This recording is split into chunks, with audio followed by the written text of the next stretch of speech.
we have to rethink the fundamental approaches in tandem with changes in policy. First, we have to see education as a lifelong journey, not a destination. It is an exciting journey of continual learning, discovery, and mastery, not a competitive sprint. Second, each child is different in interests, aptitude, and rates of development. Ideally, our system must allow each to learn at his or her own pace, customized to his or her different learning styles. But everyone must be encouraged to put in effort. Third, we must develop students with a Singapore heartbeat, with empathy for others, a regard for the common good, and a shared sense of responsibility for Singapore's well-being and future. So in the next phase of our Singapore conversation, we can discuss the various policy options.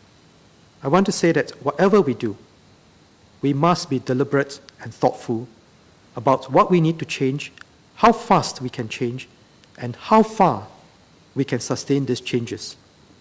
We must have the resources to sustain any change.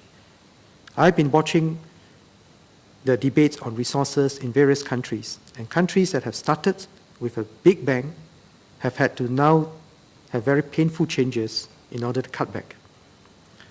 Education is a long-term endeavor and always a work in progress.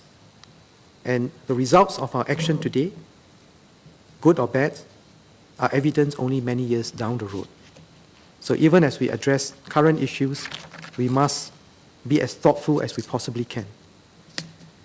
Now, it is also critical for us not to see our education system in isolation. Education alone cannot enable Singaporeans to realize our aspirations. If our society fails, the able will emigrate, and the rest of us will be stuck here in failure. But if we stay and move together, we can succeed together. Education alone cannot give us a good life, and we need to be clear what a good life is.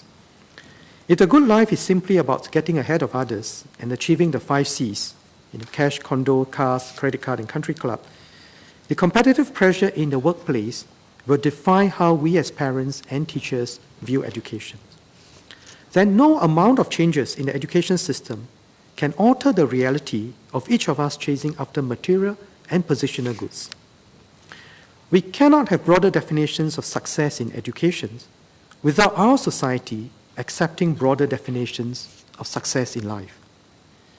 In many respects, the education system reflects societal norms and expectations. So I thank all members, as well as Singaporeans and educators, who have participated in our Singapore conversation sessions for raising these complex issues. MOE will continue these discussions by organizing focused sessions, and I look forward to hearing further views.